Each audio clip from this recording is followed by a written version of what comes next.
Hey, what's up? John Sonmez here, and welcome back to the series on how to lose fat, okay? So, this is one of the most requested things I've had on this YouTube channel is how to lose fat, how to stop being a fat ass. If you're here, you're welcome, but I'm not going to pull any punches. So, you're fat, you know it, you want to not be fat, let's not be fat together, all right? So, I've done this a lot. You can check out the playlist and start at the first video where I kind of give my background and some of the basics of fat loss. So you're going to want to check out the playlist. Like I said, it's in the card.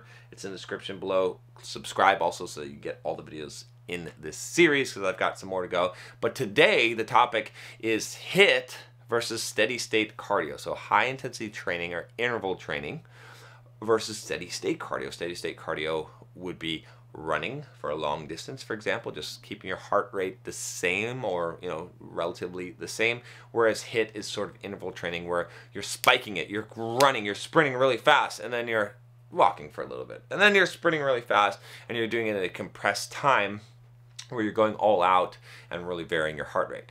So, as far as fat loss, right, because that's what we're talking about, which is more effective? Everything that, I know people say HIIT, right? People say HIIT is more effective. Look at sprinters versus marathon runners. Well, let me tell you this, okay? All of the research, everything that I have seen, okay? And yes, I know I'm not linking to a bunch of research here, but you can look this stuff up. I know that you're smart enough to do this.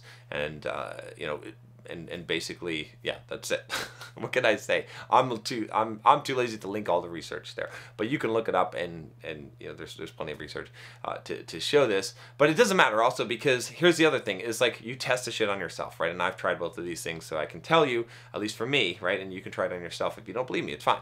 But all the research points to the idea that HIIT, yes, burns more calories in a shorter period of time, but you are not going to be able to do it as long.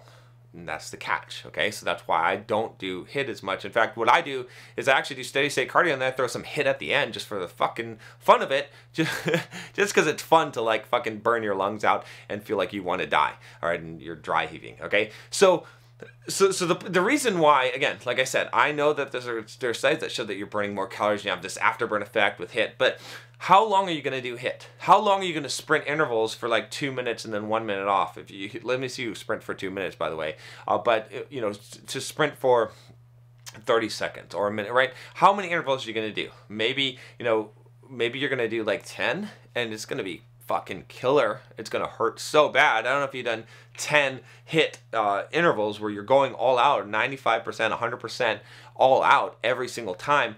It'll make you puke, right? Remember track? If you're on the track team running repeats, okay? It's effective for building up speed. It for sure is. It'll definitely increase your conditioning.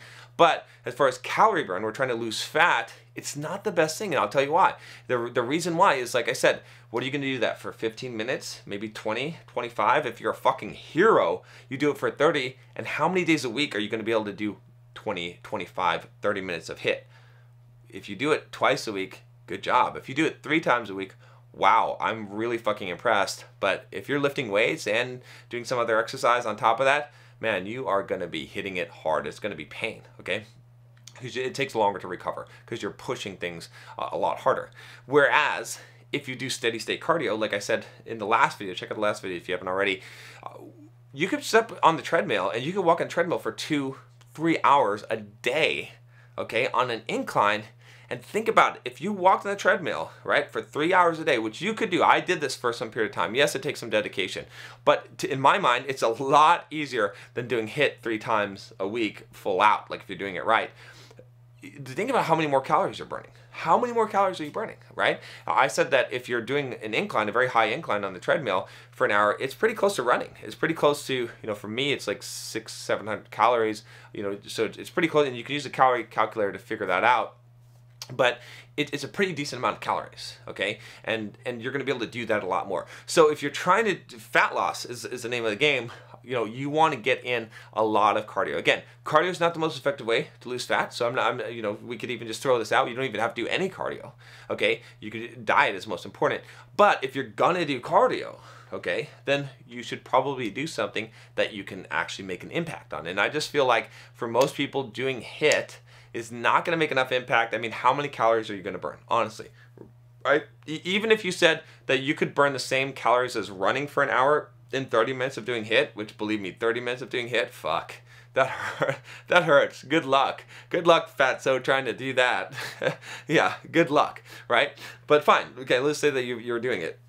Then you're saving yourself half an hour 3 times a week, but you're burning yourself out, and it's going to be really hard and painful, as opposed to, could you run an hour every single day? You could do that a lot easier than doing HIIT for 30 minutes 3 times a week. That's my opinion on it. I've tried it, and I mean, maybe you're different. Maybe you're like, oh yeah, no, but you're going to burn a lot more calories, okay? Whereas with HIIT, you're going to hit a wall. You're going to hit a max. You're not going to be able to do HIIT 4-5 times a week for 30 minutes, which is what it would take in order to get to the same level of calorie burn. So that's my answer for it. I think it's a lot different than most people's answers out there.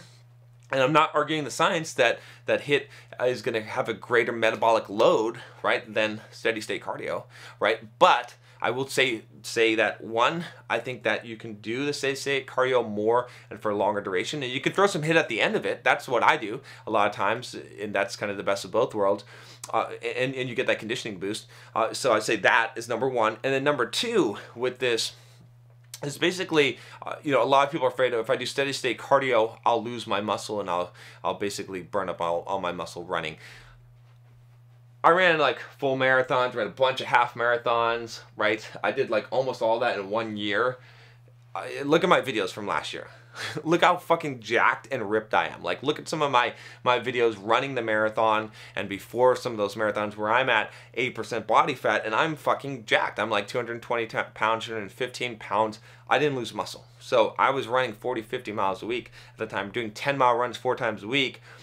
Didn't lose muscle. So, and eating 1 meal a day. So that's just a myth. It's not true at all. If you don't lift weights and you do a bunch of cardio, okay, you will lose muscle, yes, for sure. But if you're lifting weights, you're going to keep that, okay? So, all right, that's all I got for you today on this topic. The next video is really, really important. You want to make sure that you subscribe. You want to make sure you click the bell. You really don't want to miss this one. It's on the mental game of fat loss. This is perhaps the most important video in the series because a lot of you already know this shit. You already know what I'm talking about. And but the thing that's causing you to fail is non-compliance. Like I said, it's the mental game. So I'm going to be talking about the mental game. I'm going to be talking about how to enhance your mental game and how to really make sure that you stick to the diet, that you stick to the plan, that you actually like get through all the difficulties. Because when you're losing fat, it's not just like discipline, it's an emotional experience. You have to have emotional mastery in order to do this, okay? So that's all I got for you today. Make sure you click the rest of the videos, click subscribe, and I will talk to you next time. Take care.